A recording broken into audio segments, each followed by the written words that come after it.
it was like I was looking at two sides of this coin, and I was going, well, these are both taught in the Bible. Like, there's theology, there's deep theology and stuff that, you know, but there's also, you know, very mystical things that happen. Sure. And so where was the in-between, you know, plane? Where was the in-between state? And then I learned about theology of the body. Oh, boy. From a friend. Oh, boy. Yeah. And so, and I think by the, when was it?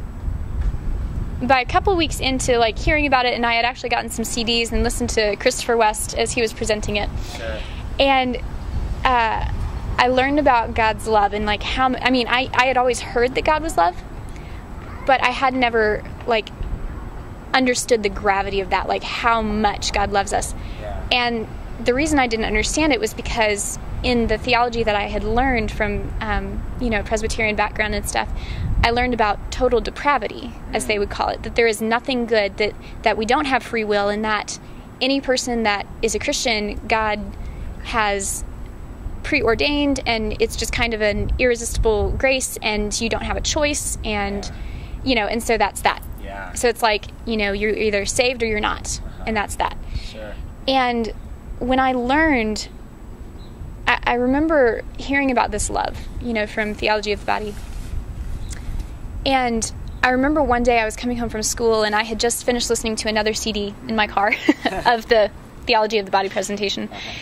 And there was a beautiful sunset that I came home to. And so I got out of my car. I was in a rush. I wasn't really sure.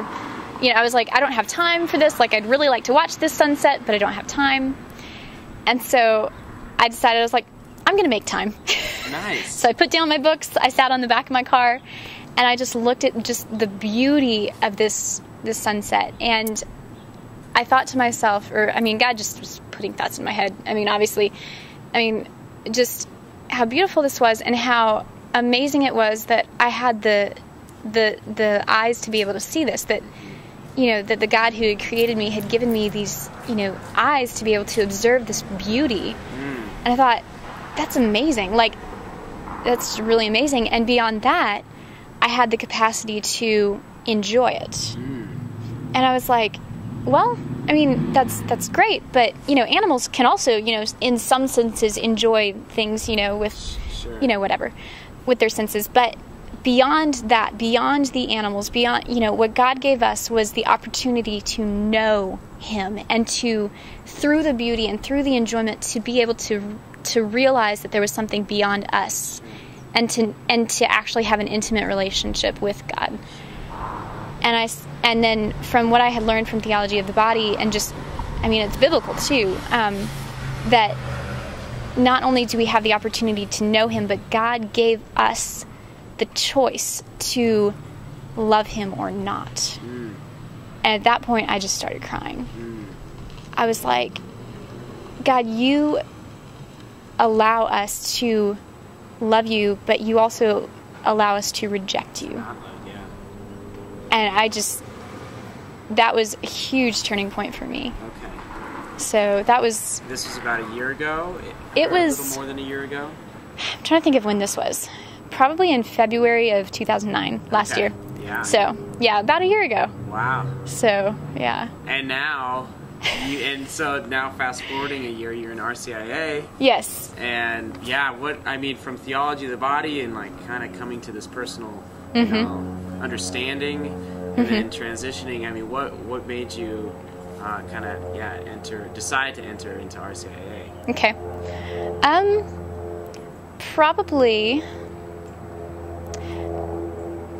there's a lot that happened between that time. There were a lot of things that went on. So to fast forward a little bit, let's see, I got into a Theology of the Body study group in the spring of last year. And then through that learned even more about God's love and just the beauty of that. And then at the end of that, my study group leader, he knew how passionate I was about Theology of the Body, and I really wanted to spread it to the Protestants. I was like, this is beautiful. Yeah. This would create church unity, like all this stuff. It would be amazing. And people would ask me in my study group, have you ever considered becoming Catholic? And I was like, oh no, not at all, you know.